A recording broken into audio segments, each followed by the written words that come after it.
নেতা জনাব তারেক রহমানের সাথে যখন এই জাতীয়তাবাদী রিক্সা চালক ভ্যান দলের নেতা কর্মীরা সেদিন দেখা করতে গিয়েছিলেন,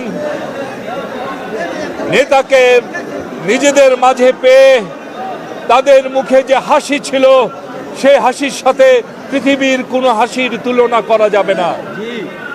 এক অকৃত্রিম সুখ যেন তারা পেয়েছেন তাদের নেতা জনাব তারেক রহমানকে তাদের মাঝে পেয়ে। ভাইরা আমার, সামনে একটি নির্বাচন অপেক্ষা করছে। সেই নির্বাচনের জন্য বিএনপির সমস্ত অঙ্গ সংগঠন এবং বিএনপির সর্বস্তরের নেতাকর্মীরা, সহযোগী সংগঠনগুলোর নেতাকর্মীরা, তারা সবাই নির্বাচনকে সামনে নিয়ে তারা জনগণের মধ্যে কাজ করছে। 23 তারিখের পর তারা তাদের প্রচারণা শুরু করবে। আমরা লক্ষ্য করছি, আমরা অত্যন্ত বিস্ময়ের সাথে লক্ষ্য করছি এবং আমরা অত্যন্ত উদ্বিগ্ন। একটি গোষ্ঠী যারা 71-এ মুক্তিযোদ্ধাদের হত্যা করেছেন এবং করিয়েছেন, যারা মা বোনদের ইজ্জত লুণ্ঠন করেছেন এবং করিয়েছেন, সেই গোষ্ঠী আবার তাদের অপতৎপরতা শুরু করেছেন এবং নির্বাচনকে সামনে রেখে নানা জোটের ছদ্মাবরণে তারা বাংলাদেশের রাজনৈতিক পরিস্থিতিকে অস্থির করতে চাচ্ছেন। এবং আমরা এও লক্ষ্য করছি,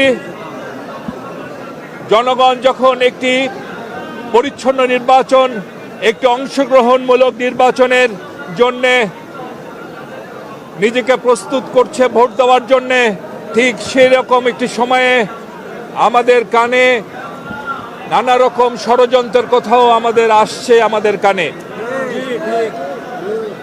সেই ষড়যন্ত্রকারী যারা, তারা যেখানেই থাকুক, প্রশাসনেই থাকুক বা যেখানেই থাকুক, তাদের উদ্দেশ্যে বলতে চাই, জনগণের অংশগ্রহণমূলক একটি নির্বাচনের মাধ্যমে জনগণের সরকার প্রতিষ্ঠার যে লড়াই আমাদের নেতা জনাব তারেক রহমান করছেন, সেই লড়াইয়ে আমরা কিন্তু এখন ভোটকে সামনে রেখে আমাদের নির্বাচনে প্রস্তুতি গ্রহণ করছি। এর অর্থ এই না যে আমরা একটি নির্দলীয় নিরপেক্ষ নির্বাচনের জন্য যে আন্দোলন, সে আন্দোলন আমরা বন্ধ করে দিয়েছি। আমাদের আন্দোলন কিন্তু আন্দোলনের জায়গায় আছে। যদি দেখি আবারও কোনো গোষ্ঠী প্রশাসনের ভিতরে বা বাইরে এই নির্বাচনকে প্রশ্নবিদ্ধ করবার জন্যে, জনগণের রায়কে ভিন্ন খাতে প্রবাহিত করবার জন্যে কোনো রকম ষড়যন্ত্রে লিপ্ত হয়, শহীদ জিয়ার সৈনিকরা প্রয়োজনে সেই আন্দোলনকে আবারও মাঠে নিয়ে আসবে। এবং আপনারা সবাই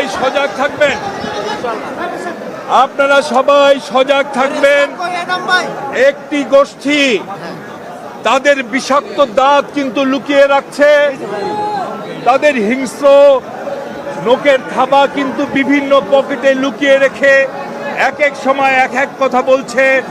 কখনো মুসলমানদের মিটিংয়ে যে বলছে বেহেশতের ব্যবস্থা করে দিবেন, আবার অন্য ধর্মের মানুষদের কথা বলছে না, আমরা কোনো শরিয়া আইন চালু করব না। তাদের টার্গেট একটাই, কোনো মতে ক্ষমতায় গিয়ে নিজস্ব চেহারা জনগণের সামনে তুলে ধরবে তারা।